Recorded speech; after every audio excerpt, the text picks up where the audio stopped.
తప్పదని అన్నారు కరీంనగర్ జిల్లా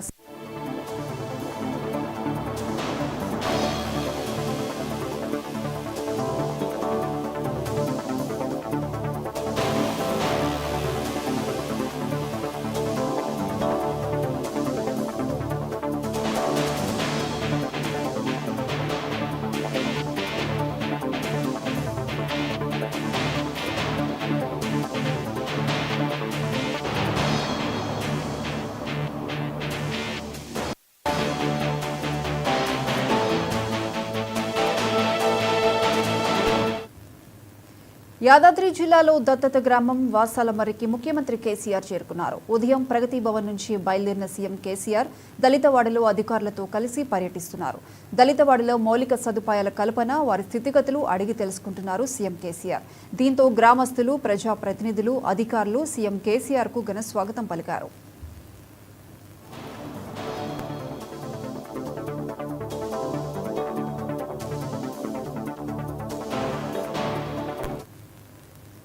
యాదాద్రి జిల్లా దత్తత గ్రామం వాసాలమర్రికి ముఖ్యమంత్రి కేసీఆర్ చేరుకున్నారు.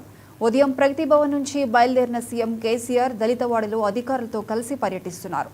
దళితవాడలో మౌలిక సదుపాయాల కల్పన, వారి స్థితిగతులు అడిగి తెలుసుకుంటున్నారు సీఎం కేసీఆర్.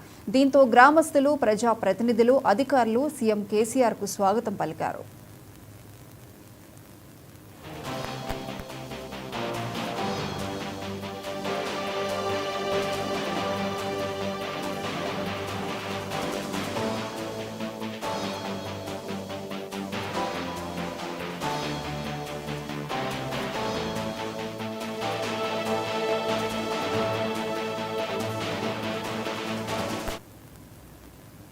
సీఎం కేసీఆర్ వాసాలమర్రి పర్యటనకు సంబంధించి మరిన్ని అప్డేట్స్ మా bureau chief Karunakar phone line అందిస్తారు. కరుణాకర్, ప్రియాంక కాసేపటి క్రితమే ముఖ్యమంత్రి కేసీఆర్ వాసాలమర్రికి చేరుకున్నారు. ఆయన దత్తత తీసుకున్న గ్రామాన్ని పూర్తి స్థాయిలో అభివృద్ధి చేసేందుకు కేసీఆర్ సమావేశమయ్యారు. ఈ మేరకు మనం చూసాం, జూన్లోనే ఒకసారి కేసీఆర్ వాసాలమర్రి పర్యటన సందర్భంగా అక్కడ పెద్ద ఎత్తున ప్రజలతో మమేకమయ్యారు. ప్రజలతో కలిసి వాసాలమర్రి గ్రామ ప్రజలతో కలిసి సహపంక్తి భోజనం చేశారు. అక్కడ అభివృద్ధి కార్యక్రమాలపై ఎటువంటి అభివృద్ధిని కోరుకుంటున్నారు, వాసాలమర్రిలో ఎటువంటి సమస్యలు ఉన్నాయి, వాటి పరిష్కారానికి ఎటువంటి చర్యలు తీసుకోవాలని దానిపై ముఖ్యమంత్రి పూర్తి స్థాయిలో సమీక్ష చేశారు. ఆ సమీక్షకు సంబంధించి పూర్తి స్థాయిలో సమగ్ర నివేదిక తయారు చేయాలని చెప్పి అప్పట్లోనే ముఖ్యమంత్రి కేసీఆర్ అధికారులను ఆదేశించారు. ఆ నివేదిక వచ్చింది. ఈ నేపథ్యంలో వాసాలమర్రిలో మరోసారి ముఖ్యమంత్రి పర్యటనలు ఈ పర్యటన సందర్భంగా పూర్తి స్థాయిలో భద్రత ఏర్పాట్లు చేశారు. వాసాలమర్రిలో దళితవాడలో ముఖ్యంగా ముఖ్యమంత్రి పర్యటించి దళితవాడలో ఎటువంటి సమస్యలు ఉన్నాయి, రోడ్లు డ్రైనేజ్ కావచ్చు, లేకపోతే దళితవాడలో ఉన్న వృద్ధులందరికీ కూడా డబుల్ బెడ్రూమ్ ఇల్లు కట్టించే దిశగా ముఖ్యమంత్రి అడుగులు వేస్తున్నారు. మరి కాసేపట్లో ముఖ్యమంత్రి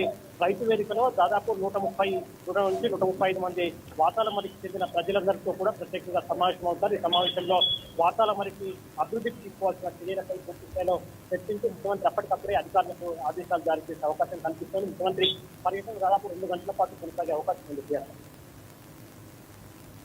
రైట్, థ్యాంక్ యూ కరుణాకర్.